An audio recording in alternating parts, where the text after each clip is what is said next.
दोस्तों, मेरे YouTube channel धार्मिक कथा में आपका हार्दिक स्वागत है। मैं आज आपको मंगलवार की व्रत कथा सुना रही हूँ, जिसको करने से सब कष्ट दूर होते हैं और संतान की प्राप्ति होती है।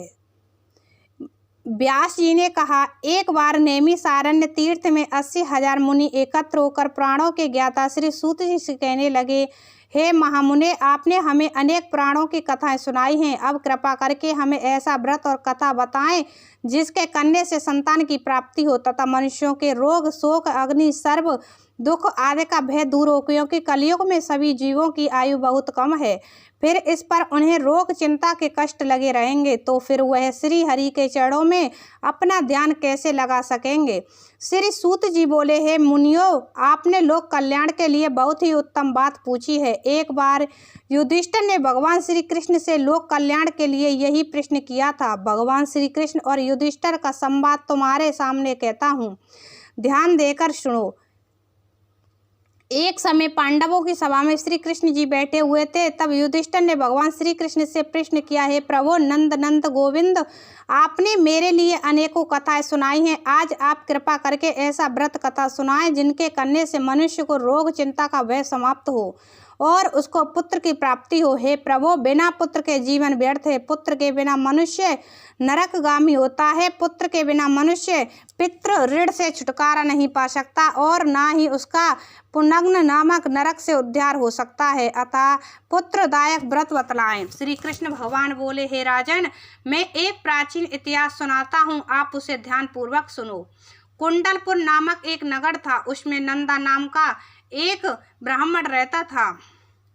भगवान की कृपा से उसके पास सब कुछ था, फिर भी वह दुखी था। इसका कारण यह था कि ब्राह्मण की स्त्री सुनंदा के कोई संतान ना थी। सुनंदा प्रतिव्रता थी, भक्ति पूर्वक श्री हनुमान जी की आराधना करती थी। मंगलवार के दिन व्रत करके अंत में भोजन बनाकर हनुमान जी का भोग लगाने के बाद स्वयं भोजन करती थी। एक बार मंगलवार के दिन ब्राह्मणी गृह कार्य की अधिकता के कारण हनुमान जी को भोग न लगा सकी, तो इस पर उसे बहुत दुख हुआ। उसने कुछ भी नहीं खाया और अपने मन में प्रण किया कि अब तो अगले मंगलवार को ही हनुमान जी का भोग लगाकर अन्य जल ग्रहण करूंगी। ब्राह्मणी सुनंदा प्रतिदिन भोजन बनाती, श्रद्धा पूर्वक पति को खिलाती, परंतु स्वयं भोजन नहीं करती और मन ही मन श्री हनुमान जी की आराधना करती थी। इसी प्रकार 6 दिन गुजर गए और ब्राह्मणी सुनंदा अपने निश्चय के भूखी प्यासी निराहार रही। अगले मंगलवार को ब्राह्मणी सुनंदा प्रातःकाल ही बेहोश होकर गिर पड़ी। ब्राह्मणी सुनंदा की इस असीम भक्ति के प्रभाव से श्री हनुमान जी बहुत प्रसन्न हुए और प्रकट होकर बोले, सुनंदा, मैं तेरी भक्ति से बहुत प्रसन्न हूँ, तू उठ और वर मांग। सुनंदा अपने आराध्य देव श्री हनुमान जी को देखकर आनंद की अधिकता से विहल हो श्री हनुमान जी के चरणों में गिरकर बोली, है प्रभु, मेरी कोई संतान नहीं है, कृपा करके मुझे संतान प्राप्ति का आशीर्वाद दें, आपकी अति कृपा होगी। श्री महावीर जी बोले, तेरी इच्छा पूर्ण होगी, तेरे एक कन्या पैदा होगी, उसके अष्टांग प्रतिदिन सोना दिया करेंगे। इस प्रकार कहकर श्री महावीर जी अंतर्ध्यान हो गए। ब्राह्मणी सुनंदा बहुत हर्षित हुई और सभी समाचार अपने पति से कहा। ब्राह्मण देव कन्या का वरदान सुनकर कुछ दुखी हुए, परंतु सोना मिलने की बात सुनी तो बहुत प्रसन्न हुए। विचार किया कि ऐसी कन्या के साथ मेरी निर्धनता भी समाप्त हो जाएगी। श्री हनुमान जी की कृपा से वह ब्राह्मणी गर्भवती हुई और 10वें महीने में उसे बहुत ही सुंदर पुत्री प्राप्त हुई। यह बच्ची अपने पिता के घर में ठीक उसी तरह से बढ़ने लगी जिस प्रकार शुक्ल पक्ष का चंद्रमा बढ़ता है। 10वें दिन ब्राह्मण ने उस बालिका का नामकरण संस्कार कराया। उसके कुल पुरोहित ने उस बालिका का नाम रत्नावली रखा, क्योंकि वह कन्या सोना प्रदान किया करती थी। इस कन्या ने पूर्व जन्म में बड़े ही विधान से मंगल देव का व्रत किया था। रत्नावली का अष्टांग बहुत सा सोना देता था। उस सोने से नंदा ब्राह्मण बहुत ही धनवान हो गया।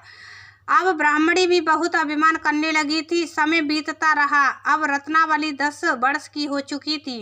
एक दिन जब नंदा ब्राह्मण प्रसन्न चित्त था, तब सुनंदा ने अपने पति से कहा, मेरी पुत्री रत्नावली विवाह के योग्य हो गई है, अतः आप कोई सुंदर तथा योग्य वर देखकर इसका विवाह कर दें। यह सुन ब्राह्मण बोला, अभी तो रत्नावली बहुत छोटी है, तब ब्राह्मणी बोली, शास्त्रों की आज्ञा है कि कन्या 8वें वर्ष में गौरी, 9 वर्ष में राहिणी, 10वें वर्ष में कन्या, इसके पश्चात रजस्वाला हो जाती है। गौरी के दान से पाताल लोक की प्राप्ति होती है, राहिणी के दान से वैकुंठ लोक की प्राप्ति होती है, कन्या के दान से इंद्र लोक में सुखों की प्राप्ति होती है। अगर हे पतिदेव रजस्वाला का दान किया जाता है तो घोर नरक की प्राप्ति होती है। इस पर ब्राह्मण बोला, अभी तो रत्नावली मात्र 10 ही वर्ष की है और मैंने तो 16 साल की कन्याओं के विवाह कराए हैं, अभी जल्दी क्या है। तब ब्राह्मणी सुनंदा बोली, आपको तो लोभ अधिक हो गया है। शास्त्रों में कहा गया है कि माता पिता और बड़ा भाई रसवाला कन्या को देखते हैं तो वह अवश्य ही नरकगामी होते हैं।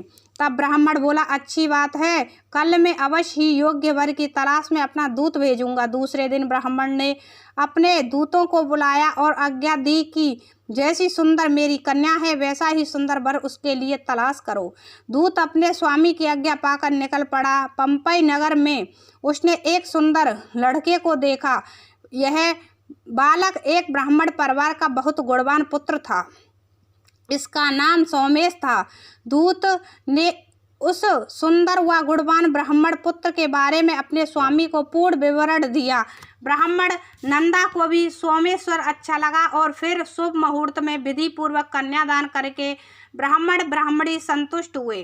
परंतु ब्राह्मण के मन तो लोभ समाया हुआ था। उसने कन्यादान तो कर दिया था पर वह बहुत खिन्न भी था। उसने विचार किया कि रत्नावली तो अब चली जाएगी और मुझे इससे जो सोना मिलता था वह अब मिलेगा नहीं। मेरे पास जो धन था कुछ तो इसके विवाह में खर्च हो जाएगा और शेष बचा है वह भी कुछ दिनों पश्चात समाप्त हो जाएगा। मैंने तो इसका विवाह करके बहुत ही बड़ी भूल कर दी है। अब कोई ऐसा उपाय हो कि रत्नावली मेरे घर में ही बनी रहे, अपनी ससुराल ना जाए। लोभ रूपी राक्षस ब्राह्मण के मस्तिष्क पर छाता सा छा रहा था।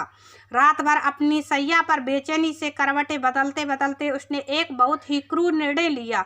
उसने विचार किया कि जब रत्नावली को लेकर उसका पति सोमेश्वर अपने घर के लिए जाएगा तो वह मार्ग में छिपकर सोमेश का वध कर देगा और अपनी लड़की को अपने घर ले आएगा, जिससे नियमित रूप से उसे सोना भी मिलता रहेगा और समाज का कोई मनुष्य उसे दोष भी नहीं दे सकेगा। प्रातःकाल हुआ तो नंदा और सुनंदा ने अपने जमाई तथा लड़की को बहुत सारा धन देकर विदा किया। सोमेश्वर अपनी पत्नी रत्नावली को लेकर ससुराल से अपने घर की तरफ चल दिया। ब्राह्मण नंदा महालोभ के वशीभूत हो अपनी मति खो चुका था।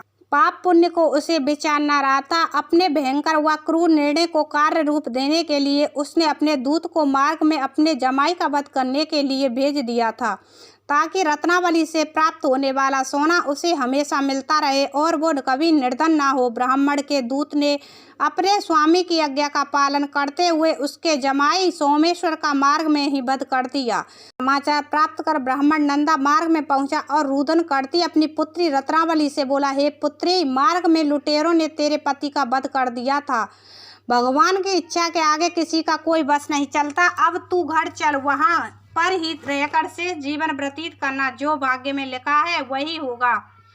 अपने पति की अकाल मृत्यु से रत्नावली बहुत दुखी हुई। करुण क्रोधन कर रुदन करते हुए अपने पिता से बोली, हे पिताजी, इस संसार में जिस स्त्री का पति नहीं है उसका जीना व्यर्थ है। मैं अपने पति के साथ ही अपने शरीर को जला दूंगी और सती होकर अपने इस जन्म को माता पिता के नाम तथा सास ससुर के यश को सार्थक करूंगी। ब्राह्मण नंदा अपनी पुत्री रत्नावली के वचनों को सुनकर बहुत दुखी हुआ। विचार करने लगा, मैंने व्यर्थ ही जमाई वध कर पाप अपने सिर पर लिया है।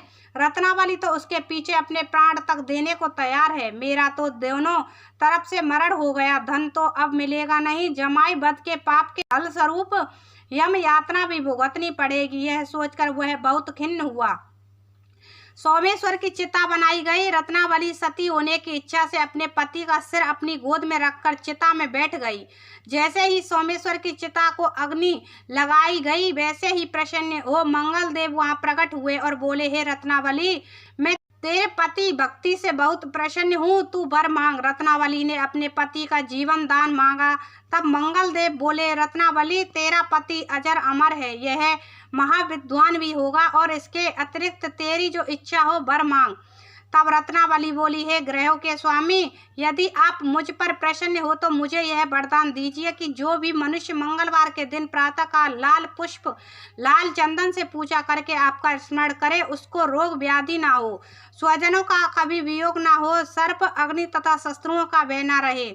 जो स्त्री मंगलवार का व्रत करे वह कभी विधवा ना हो। मंगलदेव तथास्तु कहकर अंतर्ध्यान हो गए। सोमेश्वर मंगलदेव की कृपा से जीवित हो उठा।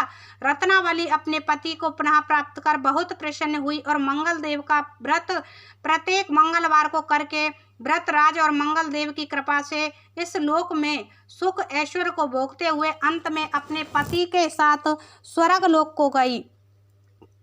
हनुमान बाबा की जय।